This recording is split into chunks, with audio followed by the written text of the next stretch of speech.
Okay,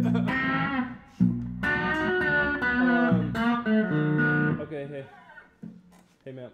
Hey, Phil. Is it true that as a youth, you, This is like the Matt Tells All episode of yeah, as a youth, you did not start out playing the guitar? No, I didn't. Can you please tell the audience at home what instrument you started off playing? Yeah, I started out playing violin. I took violin lessons for 8 years, 10 years.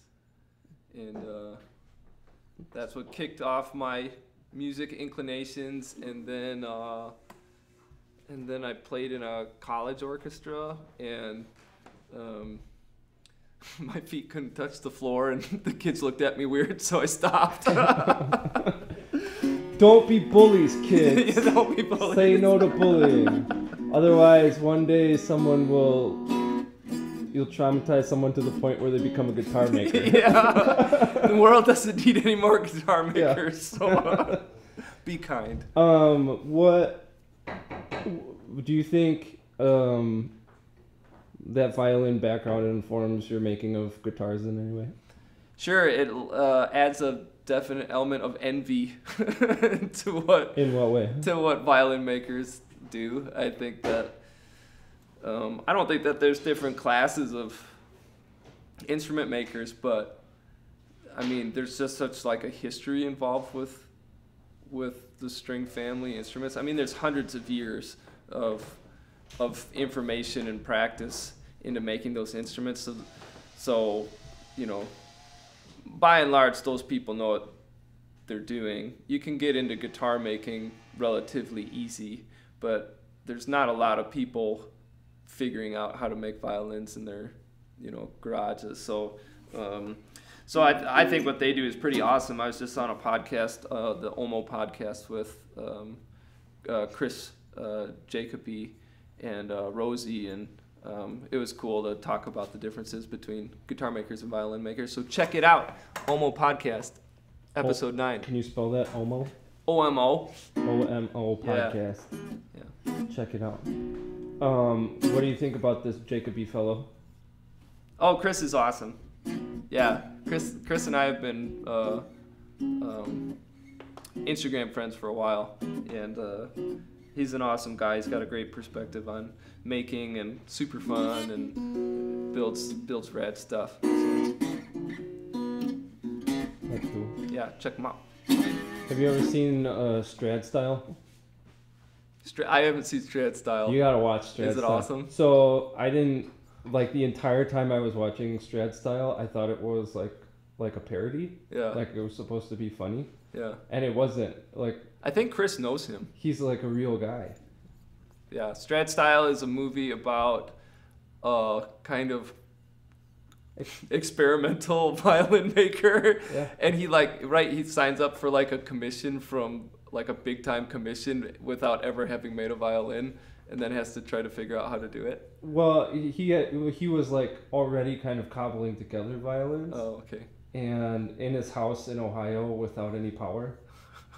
Sweet. Like he would sit on his couch. He sits on his couch like carving together. Like I think the movie opens up with him trying to cure the finish of a violin. Like it's on a stool in a farm field. Strad Style.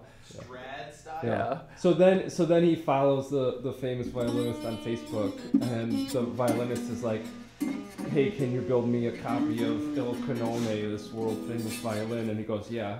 And he's like, well, I want to use it for my new album or a concert. Can you get it done by then? And he goes, yeah. Oh my gosh. No idea how to do it. I'm having like PTSD flashbacks of starting to build guitars, because a Mule secret is I started building guitars in a garage in Minnesota.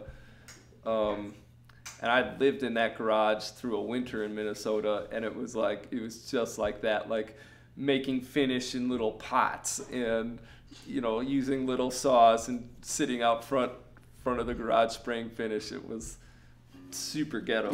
So I'm sure that's how a lot of makers start. You just kind of go off of what you know, which is nothing. If somebody's like, I think building guitars is super rad, I want to do it, what would be the best first step? I think the best first step is to try to learn what other people have learned first. Don't just intrepidly start fumbling around with things. You know, whether it's buying a book or going to a school like Roberto Van. Just acknowledge that you don't know anything and other people have figured it out already. So learn from them. Do it exactly like they do it. Use the cheapest woods you can find. Don't change the system. Don't buy the fancy wood. Because everybody wants to go out and buy the Brazilian rosewood for their because you're first really guitar. ambitious and you're excited about the prospects of what you can do, but you have to realize that right now you can't do anything, you know. And as soon as you start feeling like you can, and you buy that expensive piece of wood, you're gonna mess it up and you're gonna get really frustrated, and it's gonna make it less fun. So just buy the cheap stuff, practice on it, do what other people do, and then as you learn, you'll learn what you can change. So when the first guitar that you made was what? Well, the first full guitar I made after Roberto Van was a 10-string touch style, Kasha braced fan fret guitar. An abomination. It was an abomination. It was all the things that I'd learned that I had gotten excited about, and I was just going to do it all on one guitar, and I got it out of my system. Don't do that. That's the wrong way to go. Do not. So advice number 1: do not make a 10-string touch style. Yeah. Without a sound hole. So by doing what other people have already learned, I mean not me. Do not follow my path. Character flaw number 4. Sometimes I get excited and do dumb things. Yeah.